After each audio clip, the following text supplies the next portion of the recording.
Lavender Live. Thanks so much for joining today. Just so you know, these are always recorded and they're hosted afterwards on our YouTube channel under the live section. You can also come back to this exact LinkedIn event as well and watch it after the fact. However, we're also repurposing this content as a podcast as well. So if you go onto Apple Podcasts, Google Podcast, Amazon, Spotify, wherever you watch your podcast, you can always listen to this later in audio format and pristine quality. However, today we're going to be talking all about. Oh, hang on, sorry. Technical difficulties. However, today we're going to be talking all about email mistakes, the things that you want to avoid doing in your cold emails if you want to increase the chance of yourself getting a reply, ideally booking a meeting, getting new opportunities, and then closing sales. But if you do any of the things we talk about today, you're lowering your chance of all of those. And these days, we just can't afford to be making mistakes. And to come on and talk about this, I've invited someone who I think was probably one of the first people I ever saw on LinkedIn really giving incredible, actionable cold email advice. That's right. It's the one and only Kyle Coleman from Clary. Kyle, how are you doing today? Will, I'm living the dream. Very nice to see you. I need to ask, you made a big thing a little while ago about replying to every single cold email you got. I think that's exactly how I found you, actually. And I was one of those people who sent you a cold email. And you replied, so you're a man of your word. Are you still doing that?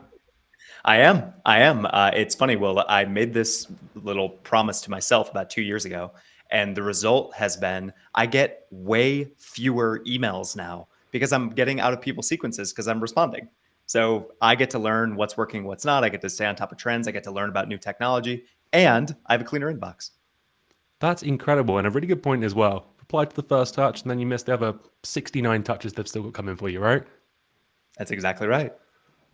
Carl, we hate to bury the lead on these lavender lives because things happen, things come up, people get called away, Uber Eats shows up, whatever it may be. If we go to cut off in the next minute, what is the one thing that you want to make sure everyone who's listening here today, either now or after the fact, would get to hear? Yeah. If my corgi bites my Achilles tendon and I have to kill the stream here, what would happen? The number one thing here is that yeah, we're talking about cold emails, but we're not just talking about email. We're talking about effective communication. So if you apply these principles to your call scripts, to your voicemail scripts, to your internal communications, the way that you Slack, the way that you email your teams, like this stuff really, really matters. So this is about effective communication writ large, and it's, under the pretext of how to write effective emails. So keep that in mind. These things that we talk about should apply to all facets of the way that you work, not just the way that you do your prospecting. Incredible. So not only are you going to be teaching us some of the mistakes and how to improve them for emails, but every facet of your life. Wow, the value here, folks. Make sure to hit that like button, get this thing out there, make sure people see it. Awesome. So why don't we start? You mentioned before you did this email thing. Means you've probably seen a lot more, or at least read a lot more cold emails than most people. What do you think is the number one most common mistake that sellers make when cold emailing their prospects? Yeah, I would say the number one mistake people make is still they're too long. They write emails. They're so proud of the product they have or the solution or the service they provide or whatever it is that they feel the need to write a novel length email about all the different things that they can do, when that's not the most effective way to email folks for a couple of reasons. One, people's attention spans are way too short. Thanks a lot, TikTok. Two, it's a more effective email sequence if you drip out the value of your product. So instead of saying 5 value points in the first email, that's 5 separate emails that you can send over the course of time, or different calls you can make, social touches you can make, etc. So do not feel compelled to jam all of that value of your solution into the first or only email you send. Play it a little cool, pull your platform apart, pull the value points apart, and turn that into a full sequence. One email, one problem, one talking point, spread the rest out. And I think what you said there is exactly why most follow-up fails, because they've run out of things to say. So they just end up repeating themselves, right? That's exactly right. And the goal here is, and I know for many of you, you maybe have heard this advice before, but again, because I'm looking at every email I get and somebody asked in a cheeky way in the chat, what am I just saying, remove or take me off your list, all these people? No, I'm not. I'm responding to them, and I'm giving sometimes some feedback on what they could do a little bit differently. But anyway, I respond to all these emails and I see them. most people do not take this advice. So I know that it can sound kind of basic, but it will make you stand out. And the piece of advice I'm about to give is the 50 word, 75 word, kind of that range. If that's the sweet spot of what you're going for, that will definitely improve your reply rates and will make sure that people actually read your emails. Now, something that I've sort of stumbled upon recently, Will, is in speaking with sellers, is that there's this, and I'm painting with a broad brush here, so this is not exactly true, but just take it directionally. There's this generational divide that exists in how people want to be communicated with. The younger generations who grew up with a phone in their hand are used to communicating in text messages. They're used to communicating in short little snippets. You don't need to start a text message with, "Hey, Will, comma, space, space," and then go, you just jump right into what you're saying. And the younger generation is typically more okay with a text message formatted email.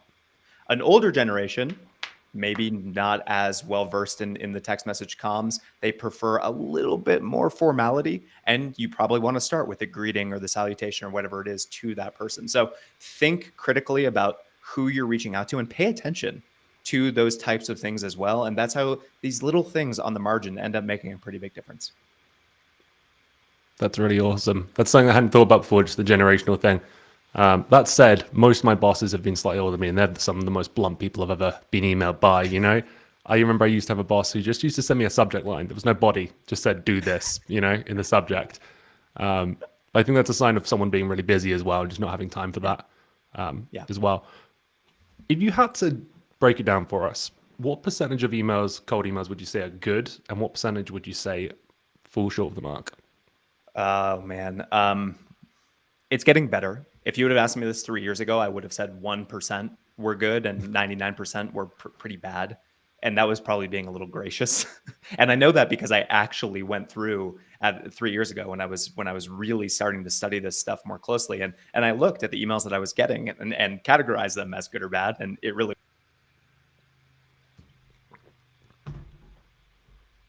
Oh, am I still here? You're back. Hello. Hey, it's probably closer to about 90-10 now. 90% are still not very good. They're too long, or they're too formal, or they're confusing. They're not clear, whatever it may be. They're hard to read. And about 10% are good. So we're getting better. But still, there's plenty of room for improvement. I want to talk through a few more common mistakes, but what do you think is the reason? Because there is a ton of good advice out there from yourself, from the team at Lavender, from all kinds of places where you can get good insights on how to write a better email, or at least not write a bad email. What do you think the root cause is behind the fact that 90% of sales emails just aren't very good? Because sellers don't write them themselves.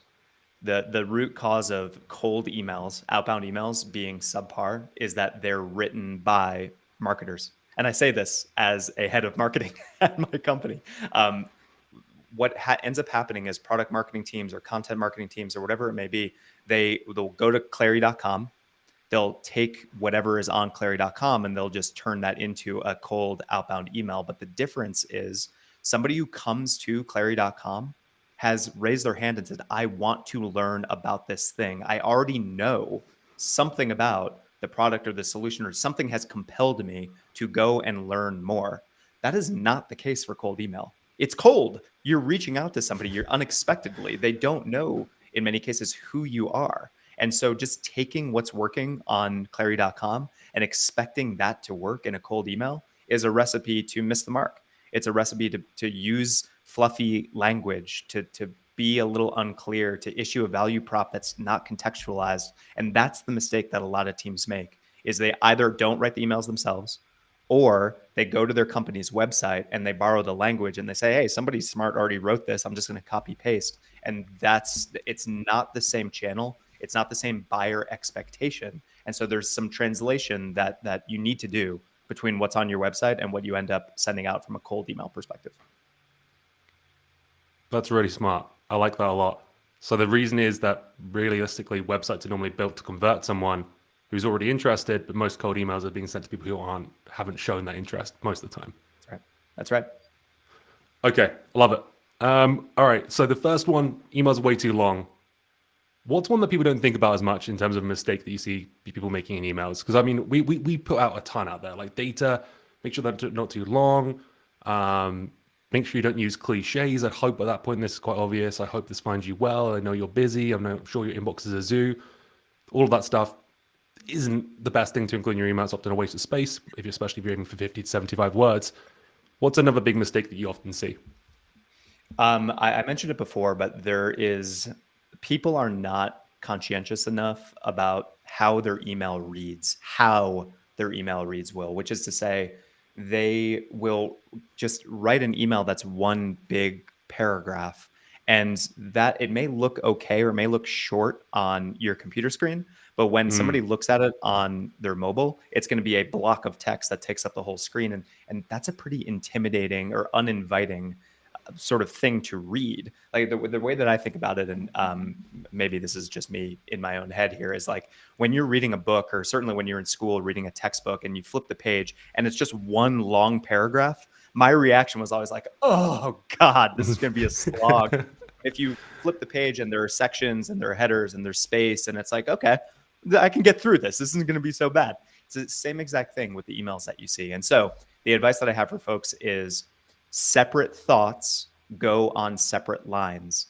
When you have a thought in an email and then you have a separate thought, the next thought, separate it with white space, literally white space. So new line, return, and then continue your email. That way there's white space. It's easier to scan. People are not going to read every word of your email. Sorry to break your hearts. And it's easier to scan. It's easier to consume quickly. And that's a big, big issue here, is that people don't want to take I know 30 seconds doesn't sound like a long time, but people don't want to take 30 seconds to read an email. They want to take 10 seconds to read an email. So make sure that your formatting allows for an easy and quick consumption of your emails. I'm hearing a lot of trends that are really similar to what we see in like just day-to-day life, especially in social media, which is primarily where I spend most of my time these days. TikTok's ridiculously short. People just keep scrolling. They just see it. They don't like it. They keep moving. Tweets, they're literally limited to a certain number of characters. LinkedIn posts, exactly what you just said. They're formatted in a way that like every single line is separate because it's way more appealing to read. So like you said, everyday communication, not just emails. Don't know why we decide to make things more complex than they need to be when we turn to the cold email. Okay, so break up separate thoughts on each line. Keep your emails under 75 words. Don't make them too long. Stop using the language and copy from your website that's trying to sell your thing to people who are already interested. We're gonna run out, Carl. So what's the number 4 mistake that we need to make sure we're fixing our cold emails? Yeah. So I actually want to revisit that point about white space. It actually kind of bothers me, Will, when every single like one line is on its own. So be a little careful about that. Like there needs to be some variance. It's okay if one paragraph goes on to 3 lines. Like that's all right. If every single thing is its own line, it actually becomes harder to read. So make sure that you are optimizing to make it easy to read. So that's why I say separate thoughts go on separate lines, because sometimes a thought is 2 or 3 sentences, and that's totally fine.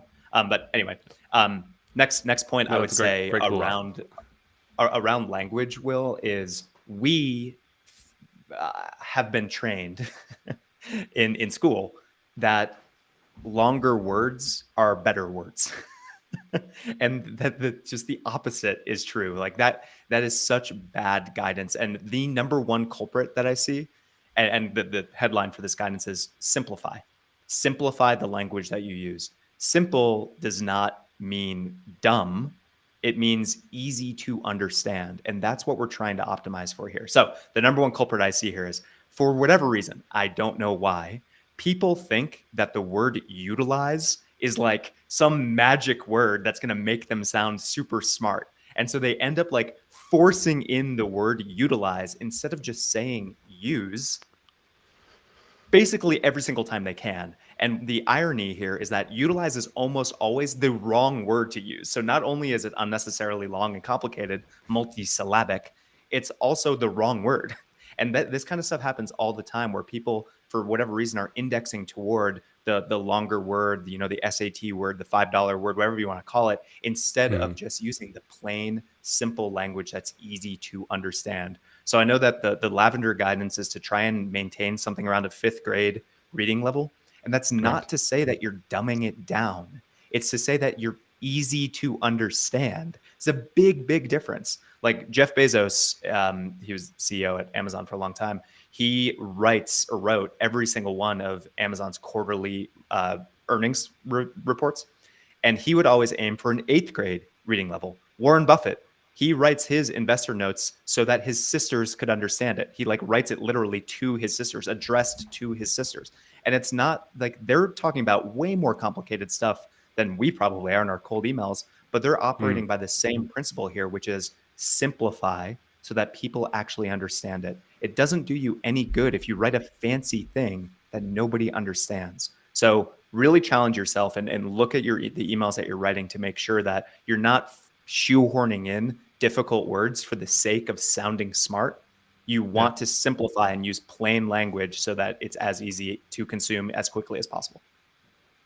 Stop trying to win a game of Scrabble in your cold email is how I summarize that. That's so true. Utilize. And also, if you said the word utilize to someone in the UK, they're going to be upset that you used a Z in it as well. So just keep that in mind as well. You know, you don't want to offend people culturally. So just keep that in mind, all right? That's right.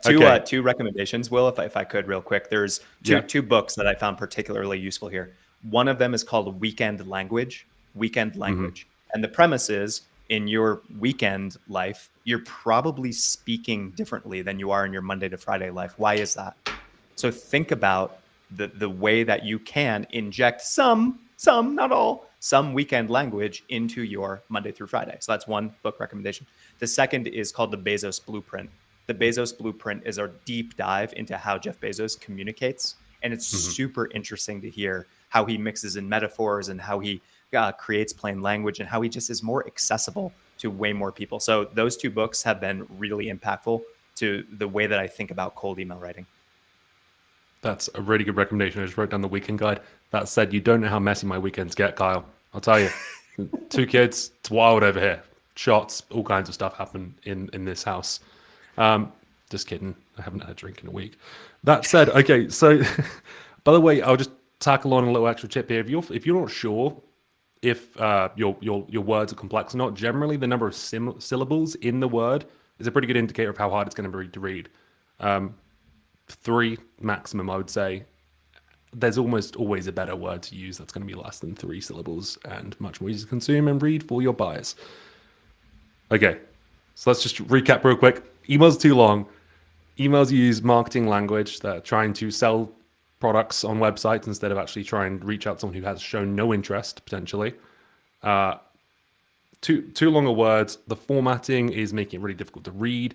Love that one especially. I was doing a cold email breakdown with some folks in Toronto recently, and they sent me some of the emails they didn't like, and one of them popped up, and it was my job to read out the email for the content of the video, and I physically didn't want to read it. I just saw, hello, help us find your word, massive wall of text, and I was like, hey, look, we don't even need to tell you why this one, like, it's so obvious, right? And yeah, here we are. Can you think of any others? Yeah, so the next thing I would say is it's going to be another book recommendation. So I'm sorry that I'm clogging up everybody's library shelves here, but there's this, and again, this is advice from Lavender, all around tone and injecting more uncertainty into your tonality to be less, I don't know, overbearing, I suppose, in the emails that you're writing. And the book that I would recommend people read is called The Jolt Effect. The Jolt Effect. It's by the same authors as The Challenger Sale and The Challenger Customer. And the premise of The Jolt Effect is that we, sellers, believe that buyers are confident decision makers, that they know what they want, they know how to get it, and they're going to go and make quick, confident decisions. But the fact of the matter is, only 13% of buyers are decisive buyers. 87%, that's 5 out of 6, are indecisive buyers. They need a little more certainty injected. They need you to help them overcome some of that indecisiveness. And so if you are reaching out to 5-6 of the market, 87% of buyers who are indecisive, if you're reaching out to them with super confident tones, really decisive tones, you're going to miss the mark. So you want to show them that it's okay to be uncertain. It's okay to have a little bit of indecision here. It's okay to not know exactly what you're looking for. And the jolt effect is a really nice way that shows you, gives you some strategies for how to communicate with indecisive buyers and reformat some of your more confident sentences in a way that is a bit more accessible and will hopefully be, encourage people to respond to you and to learn more about you. Absolutely love that. You got 3 of your 5 book quota, by the way. You're only allowed 2 more. People are on a budget here. Even Kindle, it's like 99 cents. You're up to $3 now, I or an know. Audible I should credit. get royalties. Get those affiliate links in the chat right now, Kyle. Um, that's really interesting though, and I mean, I think the core reason behind that is sales training and sales managers often teach us that we have to be assumptive, going for the close or like, whatever it may be. But I feel like a lot of those don't translate over well to email, or even maybe are a little bit dated in terms of the way we approach sales these days. Coming in and say, hey, would you like to meet next Tuesday or Wednesday is pretty icky these days. Using those option closes where they don't have the option to say no. So maybe some of those resources are out of date. I mean, what are your thoughts on that, Kyle? Yeah, I would say the main one that's falling out of favor, that has fallen past tense out of favor, is, Okay. 10 years ago when I was in my SDR days, my main call to action was exactly what you just said, asking for time, asking for 10 minutes, 15 minutes, 30 minutes, whatever it was, because that was what was working. There's so much more noise now, and there's so much more. The buyer expectation has changed, where 10 years ago, and a lot of folks don't understand this. This is really important. 10 years ago, the only real way to get information about a company was to talk to a salesperson. Now, I'm painting with a broad brush, but generally speaking, there was way less information available. G2 did not exist. User reviews really weren't a thing. They were just starting to become a thing. So if I was a buyer and I was interested in learning about a new technology, for the most part, I had to talk to somebody. That is not true anymore. Fast forward 10 years, and there are God knows how many peer review sites. The expectation for buyers is that they can learn more, product tours, videos, all these things that they can see the product without having to talk to a salesperson. The paradigm has totally changed. And so if you, salesperson, are reaching out to your prospects operating the way that things used to happen 10 or 15 years ago, you're missing the mark. You haven't kept up with the times. And so now the buyer today expects that you're going to help educate them, or you're going to help give them channels to self-educate so that when they are ready to learn more, they can opt into the conversation with a salesperson. So that's a very long way of saying, don't ask for time in your emails. Don't ask for time. Ask for interest.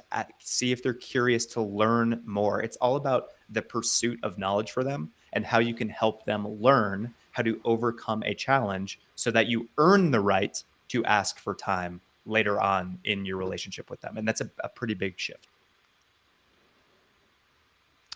It is a big shift. I often think about it as well. There's a couple of things I want to double click on that. Oh, the cliche hurts.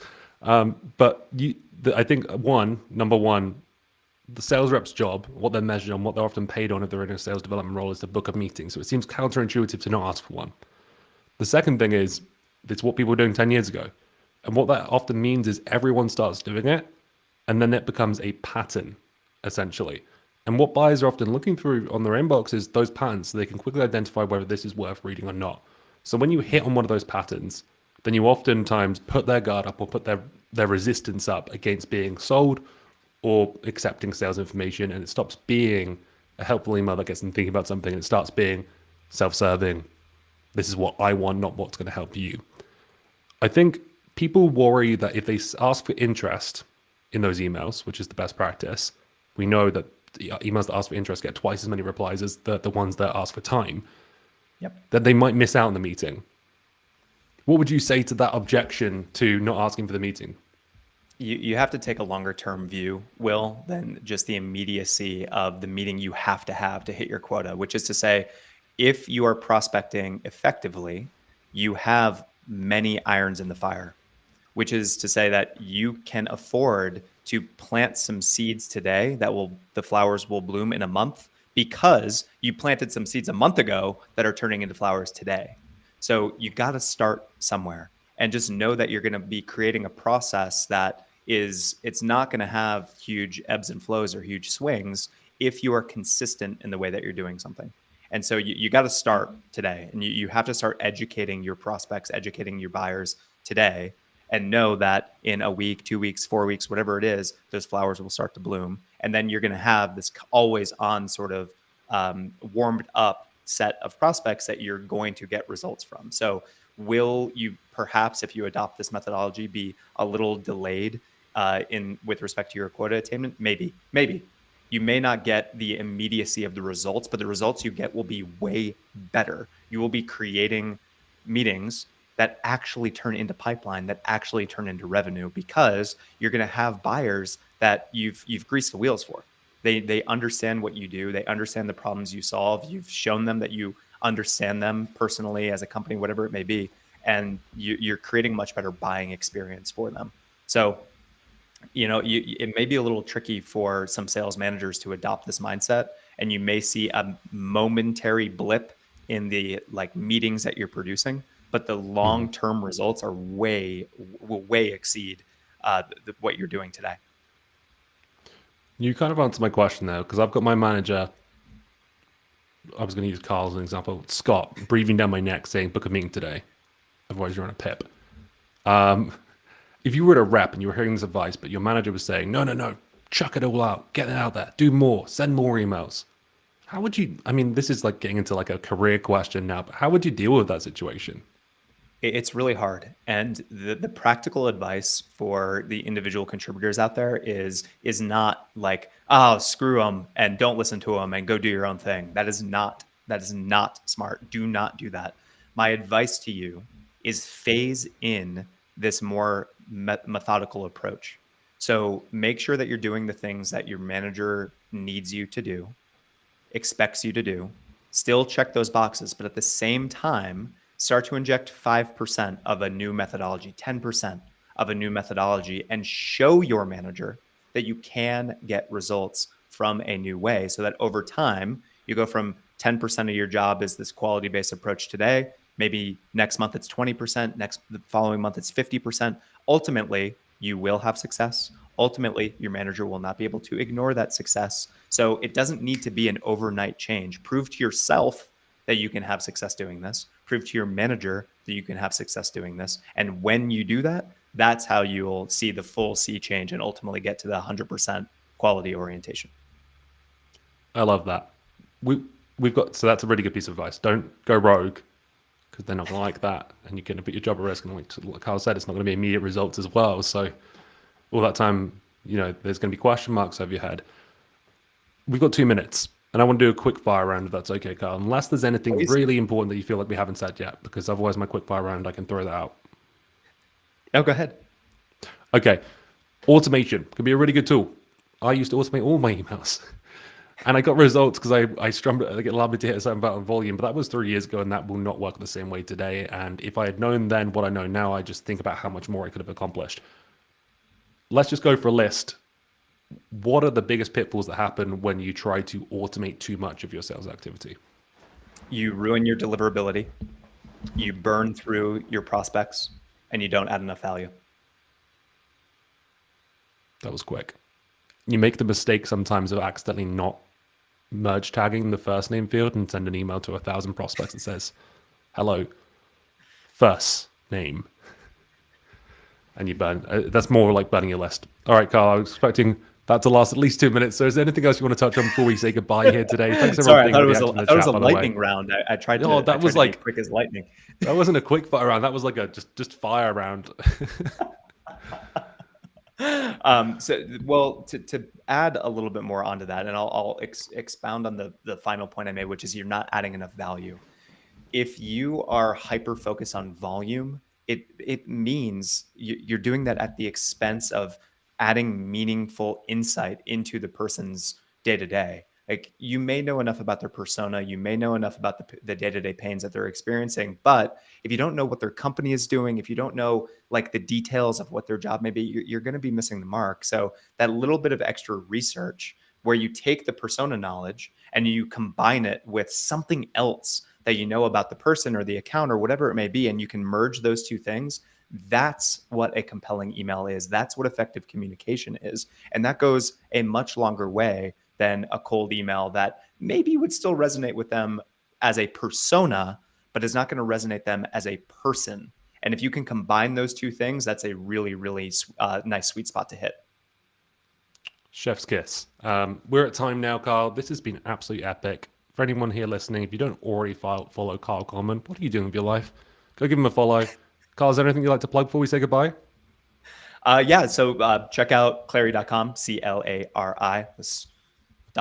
We have a conversation intelligence product. It's called Wingman, and it has been absolutely changed my life because we have infused our chat GPT capabilities. We call it Rev GPT. And what it does is it auto summarizes all the calls that are what we call Rev Dev Reps, RDRs, all the calls that they're making. It summarizes all the calls that our sales team is making. We get to see all the main bullet, like the value points that our prospects are talking about. And so we can use all of that insight to inform our emails, inform our cold call strategies, and create this. I promise. Okay, here it comes. I don't know what happened there, Carl. That's second time. Just right during the plug. I like just killed it. Just Unacceptable. dead. You were doing such a good job. We are a little bit over, Carl. Yeah, it's been a pleasure. What I was hearing, great conversational intelligence. Use that information to then charge your cold emails, change them, make them better. Thank you for being my wingman. Oh, you sweetie. You'll always be my goose. All right. Farewell, everyone. Thank you so much for jumping on, Carl. This has been awesome. Bye, everybody.